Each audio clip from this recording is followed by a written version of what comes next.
this auto-injector EpiPen. This auto-injector has got this little glass cartridge in it, lo and behold. Not a plastic cartridge, not a metal cartridge, but a glass cartridge. Primarily because of the stability of glass for the medicine. But I want to tell you that 12 years ago, when this chemical strengthening process didn't exist for this particular thing, the failure probability was about 1 in 10 in the jabbing process. When you get a bee sting bite or you get allergy to bees, to peanuts, whatever, you take this device out, jab yourself in the thigh or someplace convenient. If you've done it right, you will survive. Well, like I said, about 12 years ago, the probability of failure was 1 in 10, and that's not good. And it was at that point that this pharmaceuticals company came over to us and said, hey, you know about glass strengthening, can you strengthen this glass? And sure enough, to make long story short, these things after chemical strengthening passed flying colors, and we were in business. 12 years ago, the market for these things was only about 1 million units per year. And I'm happy to tell you that now, chemical strengthening, the people rave about it, how good that reliability is. Market now is 1 million per month. Okay? And we cover not 10%, not 25%, 50% of the market. We have 100% of the market. So that's the background of Saxon Glass Technologies. But then, like all companies do, we are also attempting to go into other areas. And thanks for the New York State College of Ceramics, our large research lab next door, that we are able to collaborate with the College of Ceramics on putting in money on newer research concepts and go further out. And that's what I want to leave you here with a message. If you look at the current markets, there are really two major extreme environmental markets. One is this bullet and blast resistant market, which is for the military armors and government buildings, even the trains, transparencies of the windows, they are beginning to be required to withstand projectile impacts. Hurricane resist glass windows on the coast of Florida coastline. They should be able to withstand, get this, a 2x4 piece of lumber, I think 6 foot or something, hitting the window square on about 30, 40 miles an hour. Window should be able to take that. Okay? Those are the challenges that the glass makers are beginning to face these days. Okay? There's another interesting consumer market, and it was referred earlier in the sessions, not today but yesterday, I believe.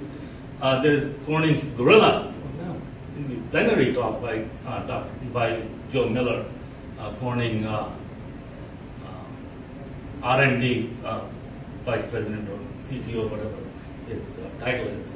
The Corning's Gorilla Glass, if you look at your cell phones, they ought to be able to take the drops on the floor or getting impacted by things.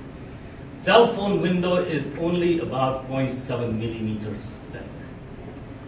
And to be able to take those drops, it needs to be chemically strengthened. So if you look at if you have an iPhone or something of the sort, those glass windows are chemically strengthened. Just think of the wonderful market that presents for chemical strengthening. Then there are earthquake-resistant windows also that should shatter in case there is excessive stress. Otherwise, be able to withstand some shaking. In terms of existing strong glasses, there are dead annealed, which means that they've been annealed so well that there really are no tensile stresses in them. And that implies that only the volume of glass is what is stopping whatever threat there is. More commonly, you will find the fully tempered glasses, which are thermally tempered, and heat strengthened, the kind HS, the kind FTs. These are currently used. The advantage of these things are, of course, that you get about a 5 to 6 millimeters thick glass, which has been thermally either strengthening is about half that much of the full thermal tempering. Difference being that these the heat strengthened glasses do not see as much of above annealing temperature, so they don't get too soft, they don't get distorted geometrically as much.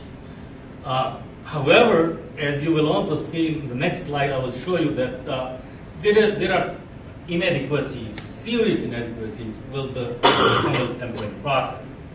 And of course, you all know that the other process is chemical strengthening, which is the glass may have lithium ions and it gets exchanged by immersion in sodium nitrate salt bath, or it may have sodium ions and it may be immersed in a potassium nitrate salt bath. So the sodium to potassium, lithium to sodium ion exchange occurs. Thermal tempering problems, here are the good parts of it, that it would have a good case depth. That means that the surface compression goes out about a fifth of the thickness from each side.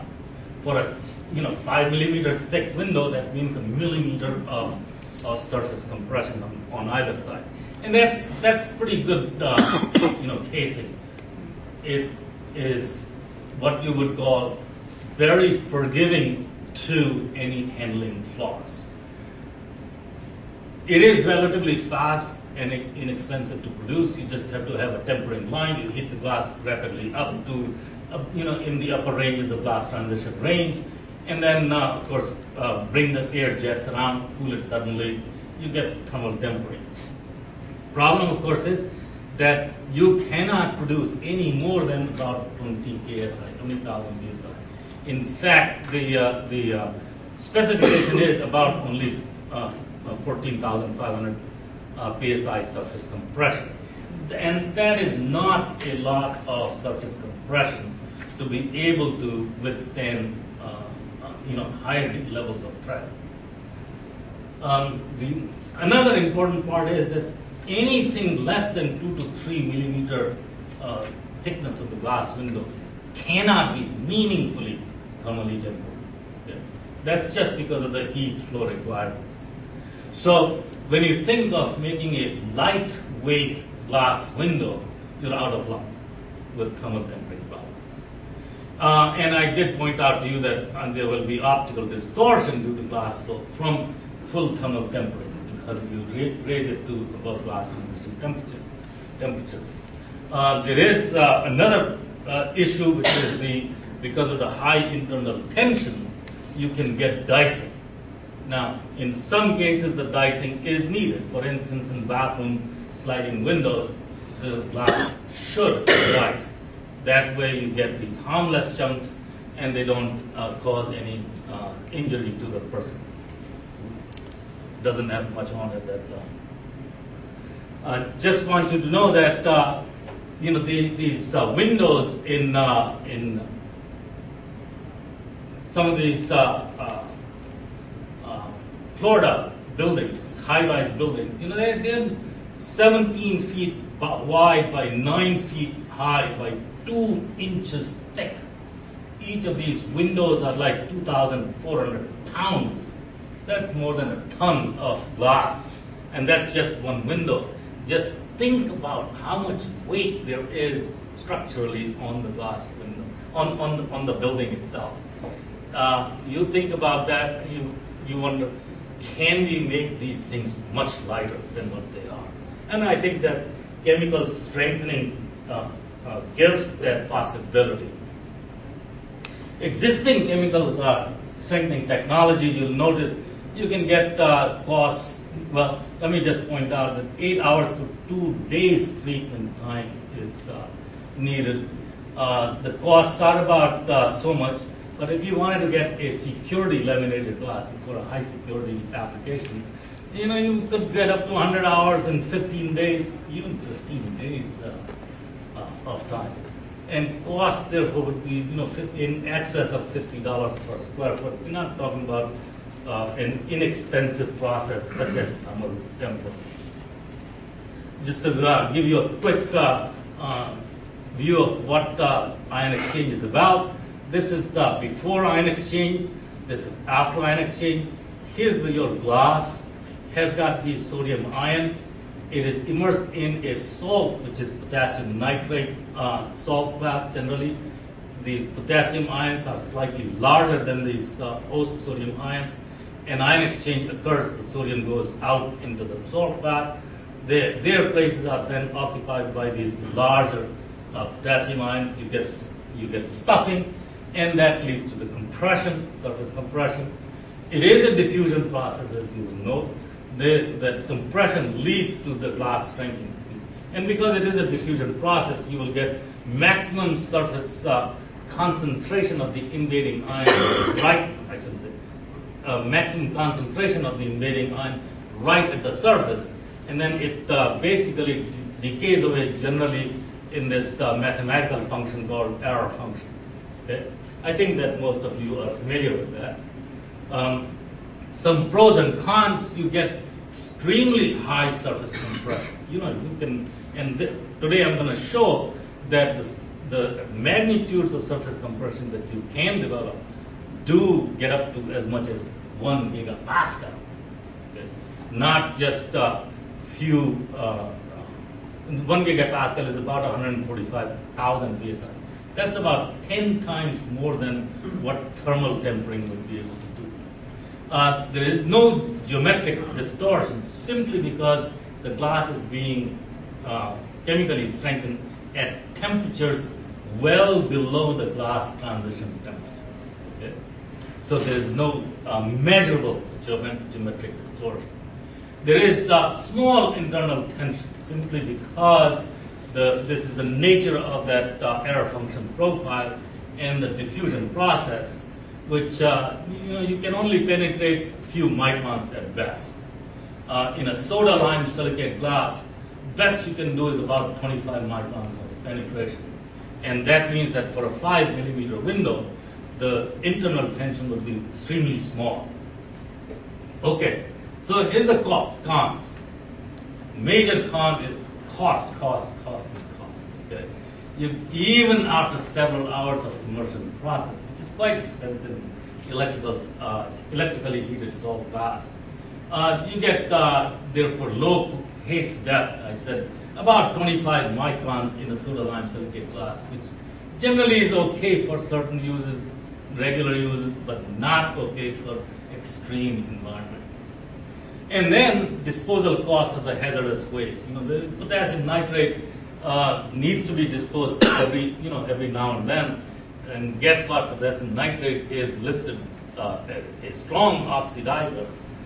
And certainly the Department of Homeland Security in the United States does not want you to hang around with tons of potassium nitrate in your building. Okay? It's a serious issue.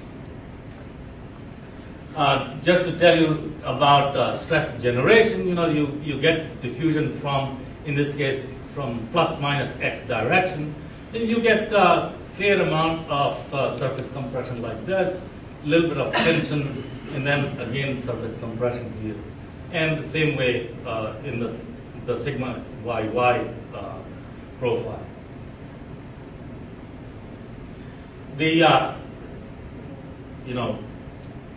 What would be a presentation without a mathematical equation, as far as I'm concerned, right?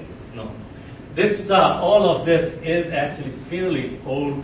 I just put that to show you what the contribution of this guy called named Al Cooper, the late Professor Alfred R. Cooper, my own mentor, friend, guru, I should say, who taught me all those things. My bachelor's degree, my master's degree, and my doctorate degree, all under the advisorship of Al Cooper.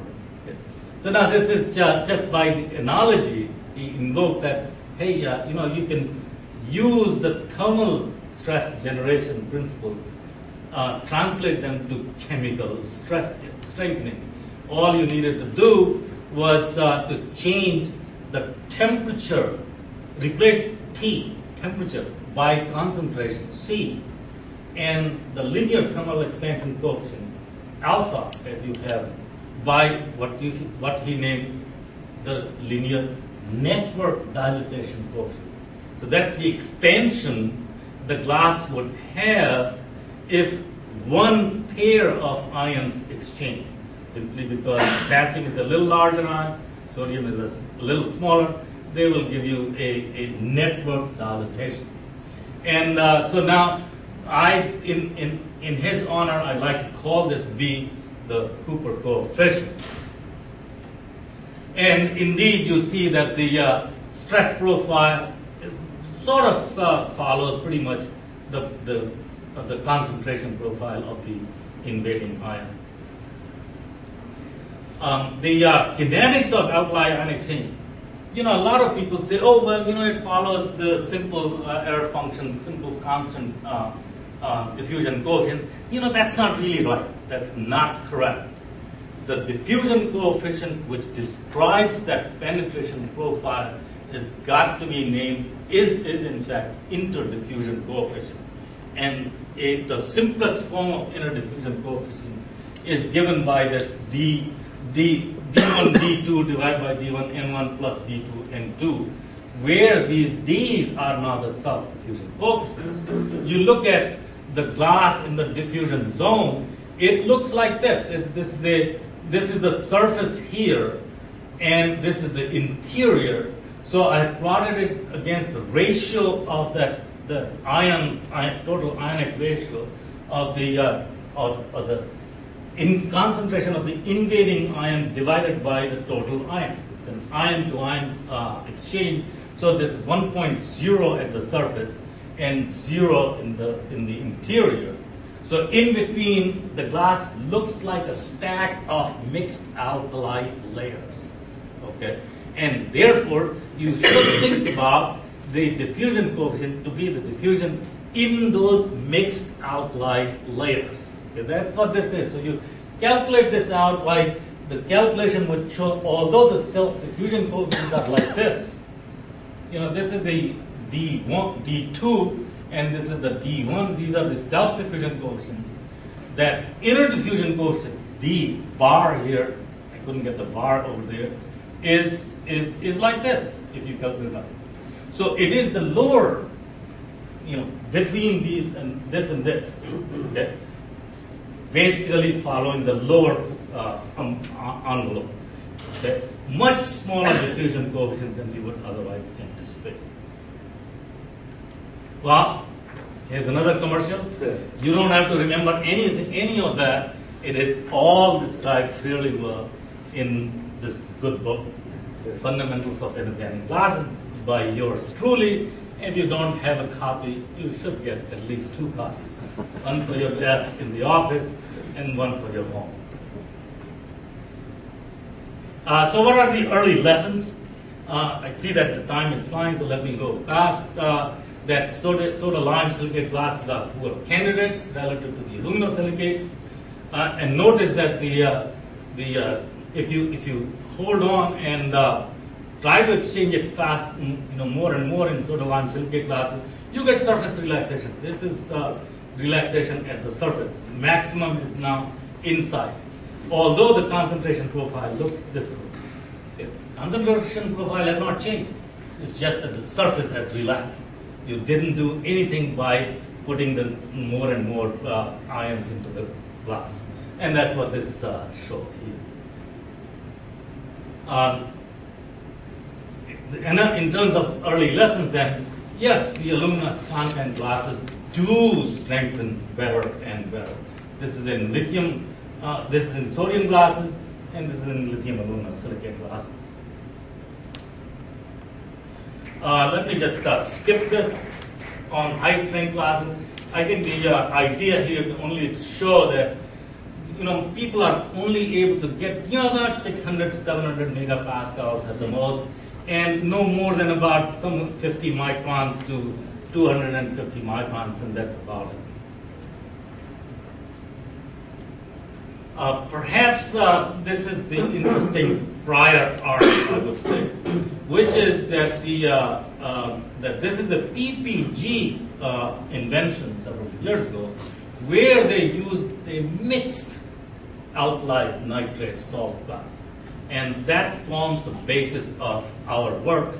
Where although these people had much lower glass transition temperature glasses, and so again, they were not able to produce much higher strength and large, deeper penetrations. What we did was to use much higher glass transition temperature glasses, okay, so very much higher, and then exchange them at a fairly high temperatures and able to penetrate more and more. Well, the other prior art is Shalastac's work, again at PPG. They are able to get 700 megapascals, but only about 350 to 400 microns, and that's about it. So what have we done? We have done that, and that's iron armor, our trademark, that there's a lithium aluminosilicate glass, which is, marketed. It's not marketed, it's marketed only after the ceramic process, for cooktops and what have you. So it is commercially available flat glass, but not sold in the mother state. And we received these glasses just as courtesy to experiment around with.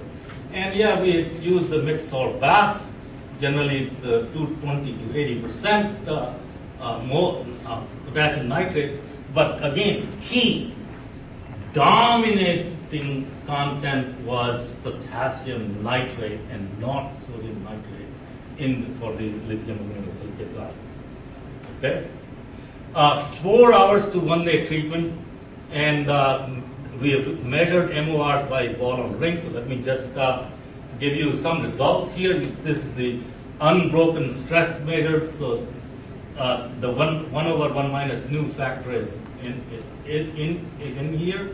Notice the surface stress is about 1 gigapascal. That's 145,000 psi. Notice the penetration going out to about 1,000 microns. That's about a millimeter.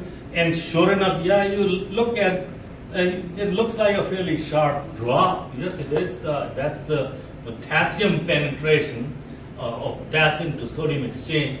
And then out here is the sodium to lithium exchange. Okay? So we have a concurrent exchange of the two ions. Yes, also that, this still right around here at about 50 microns and 100 microns, it's about 300 megapascal. It is fair amount of stress present even as deep as about 100 microns, which is fairly forgiving to handling faults. Indeed, our effort is now to make composition changes such that we could smooth out this kink to get a little more stress, about 100 to 200 microns, a little more stress. That's what we're working on. Just to show you again, maximum you get benefit is about, this is the fraction of sodium nitrate in the salt bath. Okay? So around 20% sodium nitrate, balance 80. Predominantly, it is the potassium nitrate which does the trick. This is the Weibull plot, and you see here the the unstrengthened glasses. These are the rated unstrengthened. Here is the iron armor performance. Okay, way out in the right field. The Weibull moduli is noted. You start with about 4 or 5 Weibull modulus. You get up to as much as 16, 17. Fairly decent performance. I think that I'm going to leave this here. This table you will be able to see in the bulletin. just to show you the comparative performance with respect to what's available on the market. I have pointed out to you that what we do need to do is to stretch it for superior protection. Another idea is, should you exchange these sodium silicate glasses in rubidium nitrate, potassium and rubidium nitrate mix? Yeah, it's a great idea, but rubidium nitrate is very, very, very expensive. I think I don't want to talk much about this thing, that there's problems about people mixing up between these three terms: strengthening, hardening, and toughening. Chemical strengthening only strengthens, does not improve that much of hardness, does not improve that much of toughness. Okay. But I do want to show you this little bit where Starfire glasses have been. 2 minutes. Okay. These are laminates, and this is done by some of my co-workers, Strasburger, Hotel, Macaulay, and myself here. Here we have a little thicker polyurethane interlayer.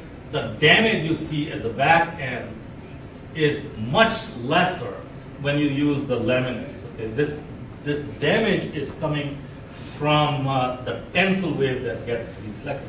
Now I want to point out to you that yeah, you need to have sacrificial plies, but the problem is really that now this is a Humvee, the military vehicle which is currently used in the war. These are 7 plies of about a ½ inch thick glass, about 3.5 to 4 inches thick.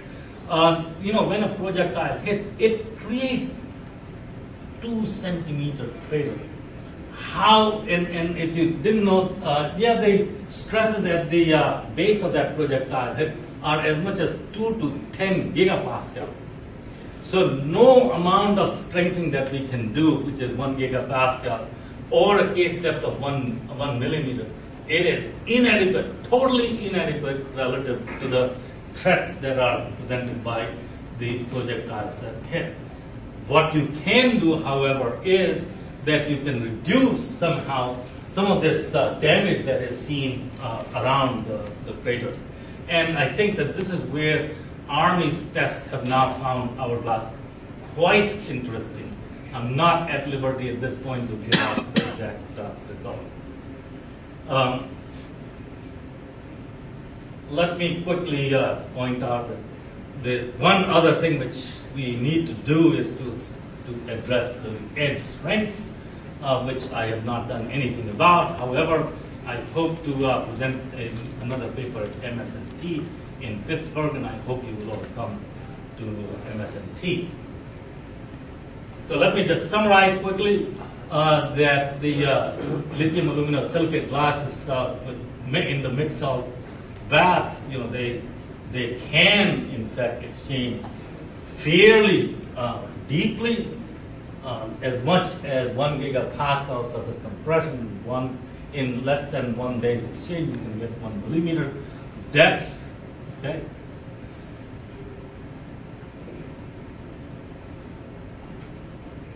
Lamination is, of course, advised to increase the toughness. They could reduce weight of glass by up to 50% for comparable strength to weight ratio, and may therefore be able to compensate for high glass cost. I want to thank Akihiko Nakamoto of Nippon Electric Glass for providing us the glass samples, and Alexander Flugel for some of the measurements. And with that, thank you, Mr. Chairman.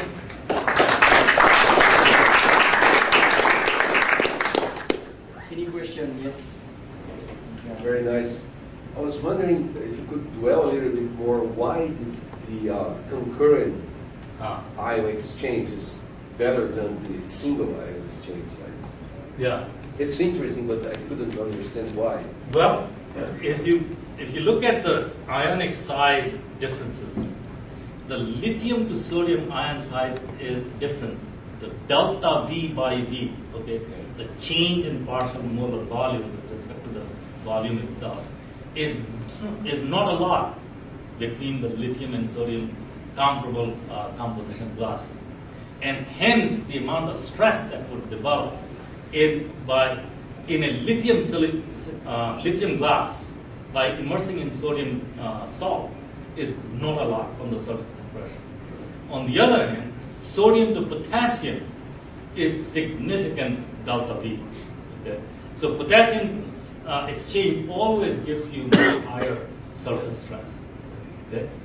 And in this case, therefore, what we've done is to take advantage of a concurrent exchange. So we get a sum of the two effects. You never use traditional lithium-sodium ion exchange above TG? You can use, the problem is that if you take it above TG, there are two problems.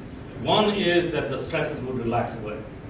Okay? So the stuffing effect, yeah, that's right. That's right. So that's the only effect you will see. The other problem that you normally see is that these the salts become quite corrosive at high temperatures to the glass. Relative to the TG, and so you begin to get some opacity on the surface. So this tends not to be used. Yeah, generally, therefore, people don't use it. Control is quite difficult. This concurrent exchange, does it, in fact,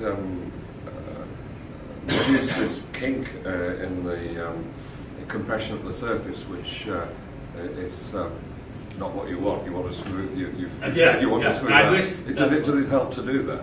It is quite difficult. The problem really is, if you wanted to drive the potassium ions further into the glass, that means you have to, raise the temperature a little bit more, or wait a little longer than past 1 day. And what that might do is to relax the sodium profile away. Okay, so it's a balance. You have to compromise somewhere. And so what we are trying to do is to develop some newer compositions or compositional improvements on these, such that that sodium profile would not relax away while we are trying to drive the potassium ions further. Okay? That's the aim. Good question. No more questions? Let's thank our speaker. And our next talk should have been Jean-Pierre Gain, but